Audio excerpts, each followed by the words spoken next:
Welcome to another episode of The Brand Called You, a podcast and podcast show that brings you leadership lessons, knowledge, experience, and wisdom from thousands of successful individuals from around the world.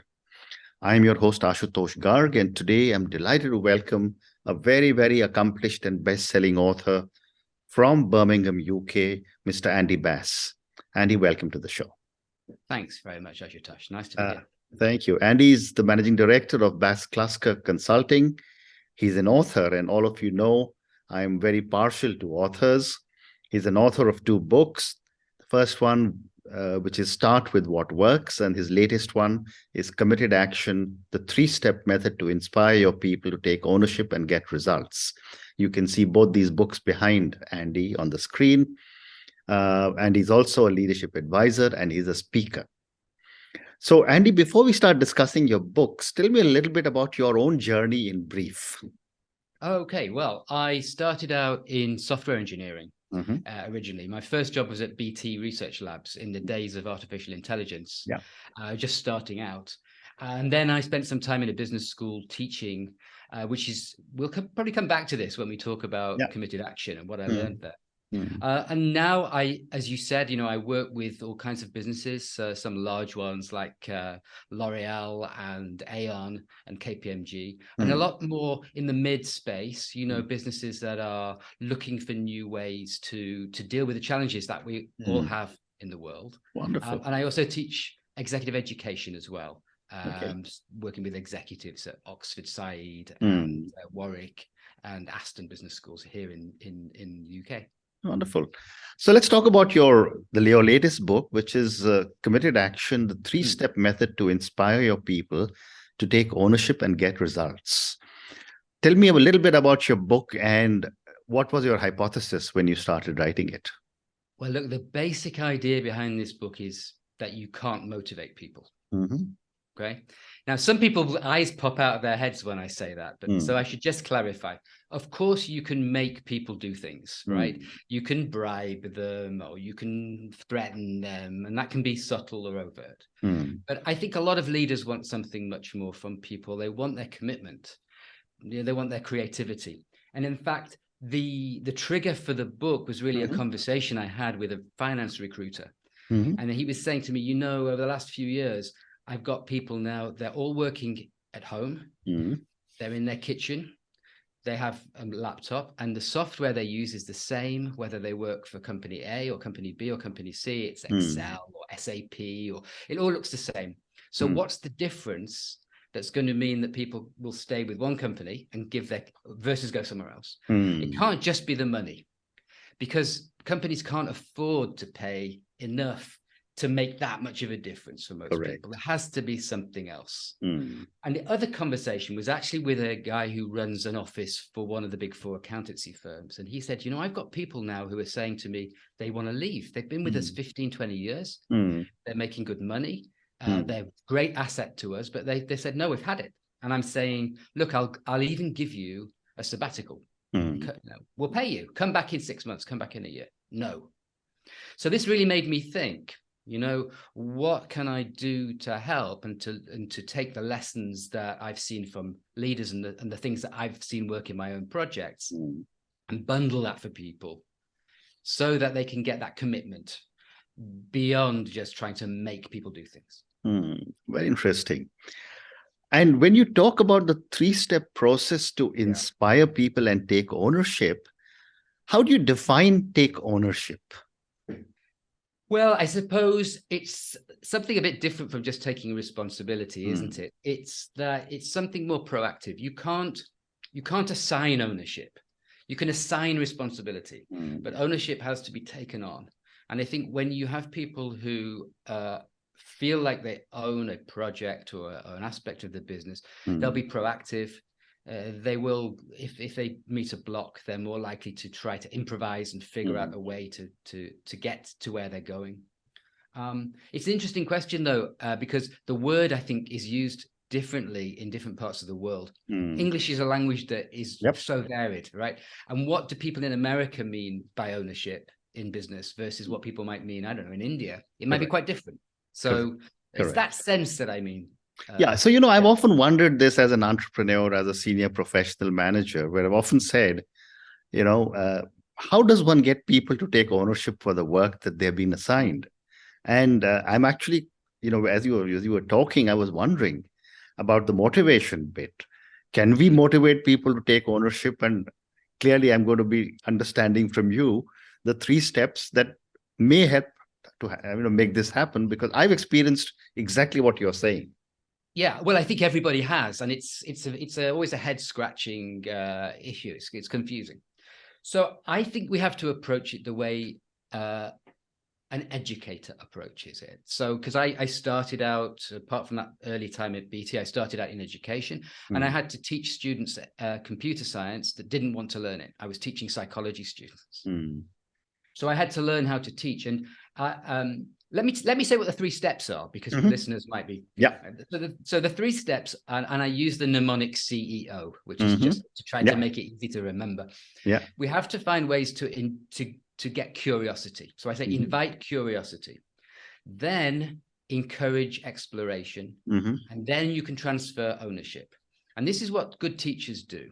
So the best example I can give is the film. Do you know the film Dead Poets Society? I do. Okay. So, and if everybody hasn't seen that film, I think most people have. You should go and watch it, because the way in which Robin Williams, as the teacher, gets his students to be committed to studying poetry is the pattern that I'm bringing and showing in leadership.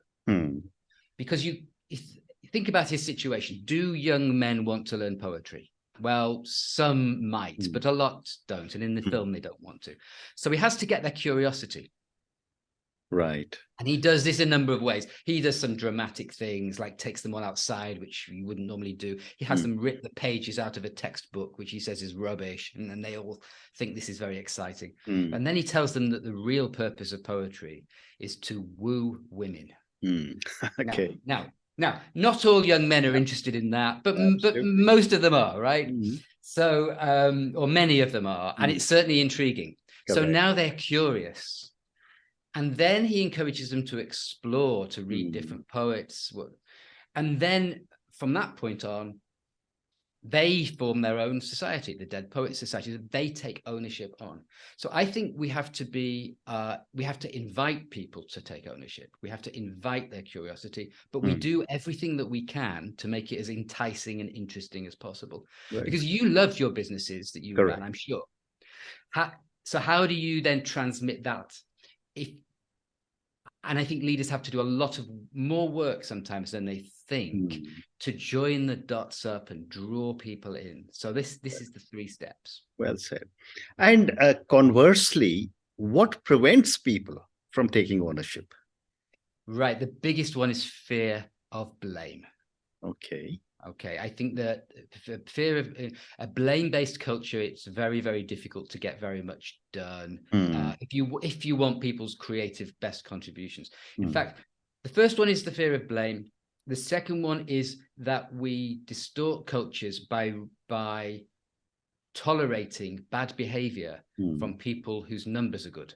So if you have an unethical but very, very high-performing salesperson, for example, or you have somebody who behaves badly and shouts at people, but they get it done. The temptation is to allow that. The trouble is that it makes other people not want to be part of the culture. So if I could boil it down, I would say we are too hard on genuine mistakes, and we're too tolerant of violations of culture. And what we need to do is flip it. We need to be very hard on violations of culture and much more accepting and nurturing of genuine mistakes, like a good teacher. Well said. Well said. And Andy, how would you differentiate between ownership and responsibility? That's an interesting question. I think, well, I said before, didn't I? You can't assign ownership, right? You can assign responsibility. And I also think that there's a connotation of blame in the word responsibility, because we might say, who is responsible for this accident, or who is responsible for this mess? Yep. Whereas I think if somebody takes ownership, it's got a more expansive quality. And if something isn't going so well, well, you own that. So you're going to do what you can to be proactive to fix it. I think there's a very different feeling to the way that the word can be used. Well said. And as you were talking, I went back to 45 years to business school. And I remember a comment which was made in one of the case studies, which said, responsibility can be delegated, but accountability can never be delegated. It's so important. Yes. So if the boss is accountable, you can't tell the subordinate that now I'm making you accountable, because as the boss, I'm accountable.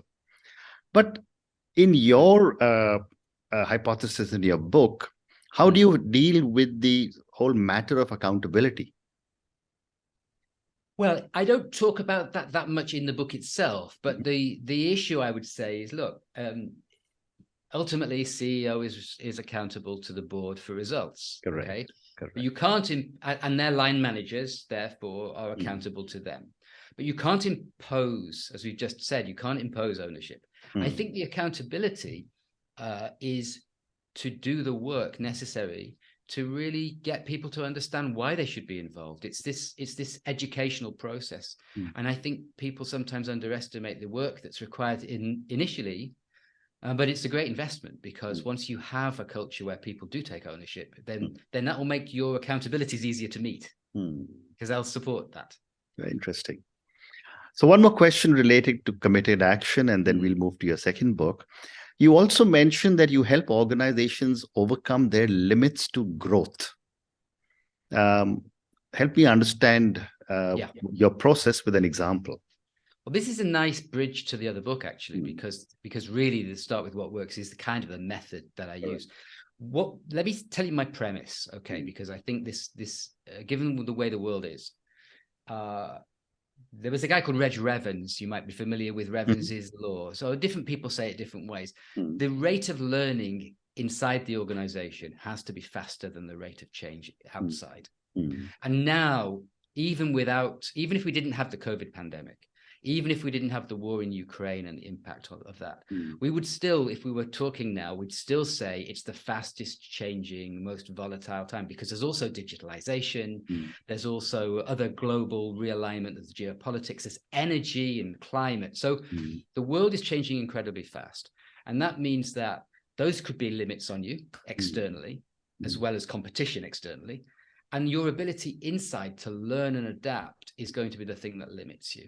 So I help organizations to relearn, and they're often in a dilemma. I don't know whether you would agree with this, but on the one hand, they're being told by some people, you have to be very disruptive, you have to go for moonshots, right? And it's change everything, break everything fast, and all of that. And on the other side, you will have people saying to you, well, but what about our current customers, our current business? We need to safeguard what we've got. And I think people really struggle with that. Starting with what works is a way to be able to change and grow while not feeling it's so risky. Fascinating. So now let's move to your other book, which is Start with What Works. And maybe you can start with what works, about the book. And my question would be, how does starting with what works lower an organization's risks? Okay. It does it because you're building on what you've already got, but you're looking at it from new points of view. So all businesses, in my view, and this is true of individuals as well, they have hidden resources or resources they know about, but they're overlooking. Or let me give you some examples. Okay. So let's take Lego. Everybody knows Lego, and probably everybody knows that 20 years ago, they were having a lot of problems and that they were very much turned around. Jürgen Wignudsdorp was the CEO who really turned them around. Now, one of the great assets that Lego has, and they deliberately ignored it, is their adult user community. There are a lot of grown-ups who love Lego, but they had a belief system that we are a children's toy company. And we are not going to cater specifically for adults. So they ignored them on purpose, which is strange because adults have got a lot more money usually than children. And they're very enthusiastic and they know what makes a cool Lego. They want a big Lego kit and so on. So one of the things, they were the adults were self-organizing. They'd have their own societies, but the company didn't interact with them. That's a hidden resource or an untapped resource that Lego have now recognized, and they even hire designers from those people, and they show them their new products and so on. Shall I give you an example from something completely different? Because the principle is the important thing. Lotus Cars. Okay, well, one of our great sports car brands. So they developed building racing cars, Formula One, sports cars, very light, very agile, and they developed a lot of knowledge about suspension systems. And then the end volume car manufacturers were interested. Well, you know about suspension systems. Can you help us? So this knowledge about suspension has become a great asset, and now about half of Lotus's work is consulting. That's not dangerous because they already knew how to do it. They didn't have the operational risk, and they knew that there was demand. Same way for Lego, that wasn't a dangerous move. What I say in the book is you have lots of resources in your businesses, things that work, that you could build new things off. And because they already work, your risk is lowered. It's not completely, but you've got a good foundation there. And I have about 17 different questions you can ask yourself to find these things. Fascinating. And when you were giving me the Lego example, I was thinking person of my vintage which played with another toy called Meccano. Oh yeah, I remember. Which used to be metal things with actual screws. Yeah. And then Lego seemed to have changed it completely. But thank you for those examples. My next question, Andy, is that, when I was reading about you preparing for this conversation, I was wondering, is complacency the biggest challenge to starting with what is working? I think it's the biggest challenge to noticing what works. Okay, so I deal in the book about the mindsets that get in the way of seeing what you've got. We tend to see what we think is there. Years ago, I was walking in the park near where I live, and I saw a magpie. I don't know if you use the same word for this, a black and white bird. Yeah. Is it the same word? Okay. Yeah. Yeah. So I saw a magpie. Now, there's nothing unusual seeing the magpie in this park because there's a lot of them there. But when I got near to it, it turned out it wasn't a magpie. It was actually a black, shiny dustbin liner, dustbin bag. Wow. But it's black and white. And the psychologist would say that our brain turns that into what it expects to see. So if I hadn't got close to the bin bag and I said, you know what, Ashutosh, I saw a magpie in the park, I wouldn't be lying. I would genuinely, and this is what it's like looking at our businesses. We know what's there, so we miss what could work. The biggest barrier to starting with what works, so I think, is that we are tempted by solutions from outside. We want a savior. We want to hire somebody, a rock star, or we want a new computer system that will be the solution to everything, or an acquisition that will solve everything. Yeah. Rather than understanding the value of what we've got and building something unique or special with what we have, we end up looking like everybody else. And, if I was to look at the word complacency in your first book and the word motivation in your second book, aren't these two ends of a spectrum? You're complacent or you're motivated. I think that's right. I mean, one of the biggest frustrations for managers that I hear is everybody just thinks that if they carry on doing a great job on today's operations, everything will be fine in the future. And that's a dangerous kind of complacency, that we're really successful, we're really good at what we do.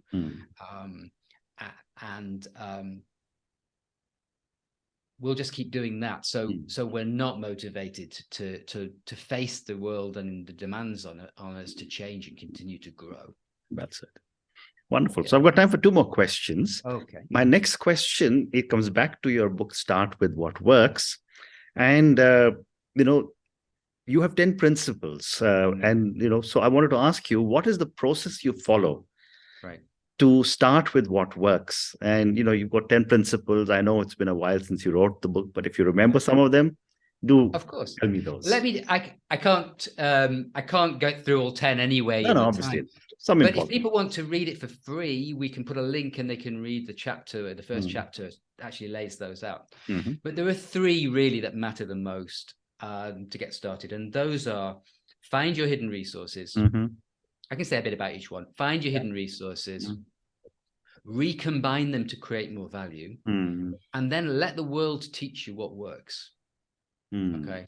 So finding the hidden value, we've talked a little bit because we said, for example, Lego's adult user base. We said Lotus's knowledge of suspensions, but it could even be something like, you know, in a can of chickpeas, you have that cloudy water. But it turns out that cloudy water can actually be used, if you distill it down, it can actually be used as an egg white substitute. Correct. And Unilever do this now, and they can make vegan products. And they were just throwing that away. So we have these hidden resources. And of course, your people are your biggest source of hidden resources. They have great insights, your customers, they know what people want, they have ideas. We don't always tap into those. So the first one is find those resources. The second one is combine them to create more value. This is a fascinating, we could talk for ages on this.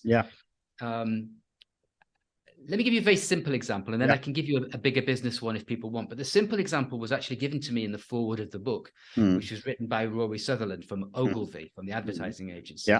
He said, there's a young woman who was supporting herself selling hard-boiled eggs to construction workers in Africa. And she figured out that if she added a leaf and some herbs and some tomato, that it wasn't an egg anymore that she was selling. Now she was selling lunch. The great thing about lunch is you could charge twice as much for lunch. Correct. But it didn't cost her twice as much. So this is an alchemy in a way, like by combining things. So that's a very nice example. A big business example would be Cardinal Health, who are an American health services supplier, was selling surgical instruments, scalpels and sutures and so forth, and clamps and things. The trouble that they had was this had become a commodity industry because their competitors could match their quality and price. Correct. So they were thinking of getting out of the business. Instead, they used an asset that they had, which was great relationships with the hospitals. And they went and watched surgical teams using the instruments. And they realized that nurses were having to spend a lot of time maintaining the instrument cabinet and assembling the instruments for each operation. And it was kind of error prone. And, you know, then they had to carry a lot of stock, and they weren't nursing while they were doing that. So they came up with something called pre-source, which is surgical kits that are packaged for each operation. And they're sterile and everything's in the right order and everything that you need. And you can order it online, and then they can deliver it using, you know, modern manufacturing and logistics techniques. So there's no errors, and it's worth people looking that up. Now, to me, the combination now of these elements, the total economics was much better for the hospital. So they could charge. So it was better for Cardinal. And by understanding their customers and recombining things, they created value for everybody. And in a way, that is like the young lady with the egg. Very interesting. So that's the second one, which is combine to create value. And then the third one, let the world teach you what works. Now, here I'm very influenced by the lean startup people, Eric Ries and Steve Blank. I think they're very well known in the startup world, but a lot of bigger, more established legacy businesses don't know so much about lean startup. Have we got time for an example? Please, yes. Yeah. So this is like a classic example, but it makes the point very well. There was a startup in the .com era, 2000 or so, when people were putting lots of money in and losing a lot of money. A business called Webvan in San Francisco. It was funded by Sequoia Capital, and they raised $800 million in 2000 to build online ordering of groceries. Wow. Right, which and at that time was completely new. Of course, even now it's not easy to make money in that. People are finding it that they can now, but correct. At that time, they thought we need to have first mover advantage here, because we want people to say we web-vanned our groceries, like we hoovered our floor or we Googled, right? So they spent a lot of money.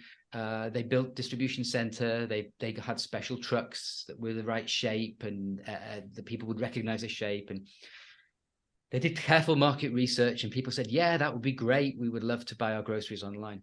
But they spent the money and people didn't buy their groceries online. So they went out of business. And the trouble is, when you ask people what they'll do, in market research, they'll say things and then do something else. Absolutely. Absolutely. So compare that with what Zappos, the shoe shop, did. Zappos is owned by Amazon now. But at the time, they went to the local shoe shop. They took photographs of the shoes. They posted them on a website. And if you gave them an order, they went to the shoe shop. They bought the pair of shoes from the ordinary shoe shop at retail, and they brought them around to your house. And then they had proven that people were prepared to give them an order for shoes. Because the big problem is, if we didn't know this, will people buy shoes online without trying them on? Yeah. Like in 2000 or whenever, we didn't know it. Who would know that? Correct. So you could ask them and they say, oh yeah, that'd be great. And then they maybe didn't do it. What Zappos did was, and this is the beginnings of that kind of lean startup way of thinking, and was they found the most important hypothesis and they tested it in the world. And so when I say, let the world teach you what works, and then you can build from there. But I think those three are the most important ones. And then there are others that kind of build further, which people can read about. Absolutely. And on that note, and your three amazing principles, and I'm going to ask all our viewers and listeners to check out Andy's books on Amazon, Committed Action, the 3-step method to inspire people to take ownership and get results. And the second book is Start with What Works. Just to recap your three principles: find your hidden resources, combine these to create more value, and let the world teach you what works. Thank you, Andy, for speaking to me at such length about both your books. When you told me right in the beginning of our conversation that you can't motivate people, I was a little taken aback because I worked with people for 4.5 decades. But as our conversation progressed, I started to understand the logic that you have and what can be done to get maybe not a very, very high degree of motivation, but at least people to continue to deliver what they're being asked to deliver. Thank you for speaking to me, and good luck. Thank you. Great pleasure.